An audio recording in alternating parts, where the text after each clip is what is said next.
Do you want an imaginary fear to prevent you from taking the action necessary to get to the future you want? Okay, so it's just going back to what I was saying before. You need to change the vision of the future that you want, okay? Because no one wants to work towards a future that sucks.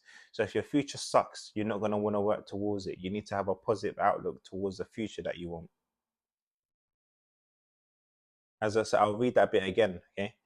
Do you want an imaginary fear to prevent you from taking the action necessary to get the future you want?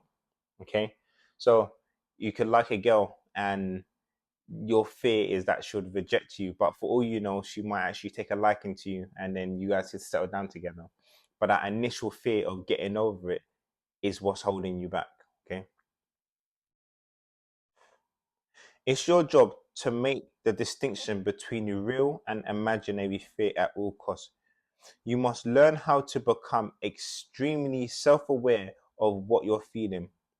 The closer you look, the more you start to realize that you spend far too much time thinking about what you don't want and not nearly enough time thinking about what you do want. That's just pretty self-explanatory, that if I'm going to be honest with you. Okay, so it's just back to again thinking about the positive and thinking about the negative. What do you spend most of your time thinking about? Is it the negative or the positive? If it's too much of this, you need to drop that and up this. Okay, if it's too much of this, you need to up it more. Okay, because as I said, there's nothing good can come from something negative. Okay, so you need to start focusing on the positive. And the more you start to question some of these limiting beliefs that you may have, okay. So in another book that I have, well, honestly, this in this book, okay, James. In this book, James talks about he's a personal trainer. He was a personal trainer, and he talks about when he wanted to increase his prices from £30 to £40 as a PT session. Okay, so he had a negative outlook on that and thought to himself, well, people ain't going to pay £40. So basically what he did, he had a jury with himself, okay? So he was talking to himself and he was saying, okay, so what evidence do you have to back this up? What evidence do you have to show that people won't pay me £40? But there was no evidence. All it was just an imaginary negative thought in his side. He said that was stopping him from making a transition to increase his fee that he was charging per hour. Okay, so that's what it means.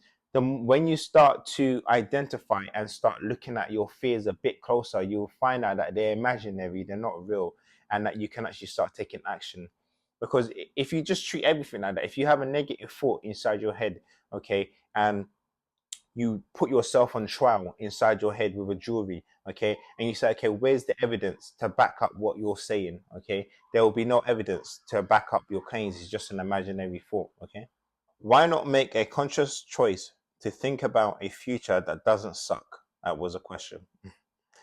Picture an awesome future in which you're inspired and successful. That is a future that you can progress towards, not one that sucks. That's something that you can achieve, and that's something that makes you actually want to achieve your goal because you feel inspired, one, and then two, you're successful in that vision. Okay, so that's you're more likely to try and achieve this vision instead of the one that sucks. Thoughts create feelings, and how you feel will make it either easy or harder to take action. Come on, guys. Come on. I don't need to explain that one, okay? If you feel good about something, you're going to do it, okay? If you don't feel good about it, you're not going to do it. That's just as simple. It's basically how it is. You can reference this to your own situation. But again, look, thoughts create feelings, and how you feel will make it either easier or harder to take action. Okay, so it's just this is all relating back into this. Okay, who wants to work towards a future that sucks? Okay, that creates a feeling that makes it harder for you to take action. But if you're going towards a future that inspires you and that's successful, that's going to make it easier for you to take action. Okay, so how you feel about something is obviously going to determine the actions behind them feelings. Okay, so if I'm not wrong, it's your thoughts control your feelings and your feeling controls your actions.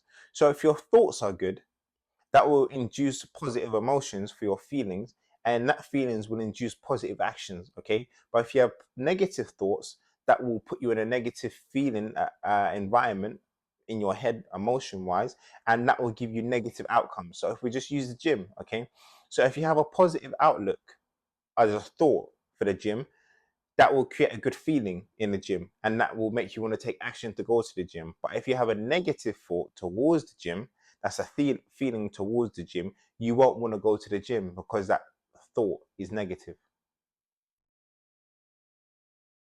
Okay, everything comes at a cost. There's always a trade-off. Okay, and that trade-off is the constant awareness of when you're thinking positive and negative.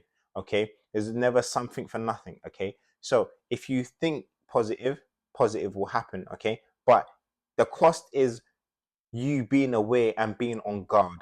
Okay, because there's always a trade-off. So if you're not doing that trade-off, your mind is always going to revert back to the negative, and obviously you're in a position now as a negative position and you clearly don't want to be there. Okay, so the trade-off for that is constantly being on guard and being aware of when you're in a negative environment in your head, so you can change that to a positive one and you can start taking the correct action that you need to take.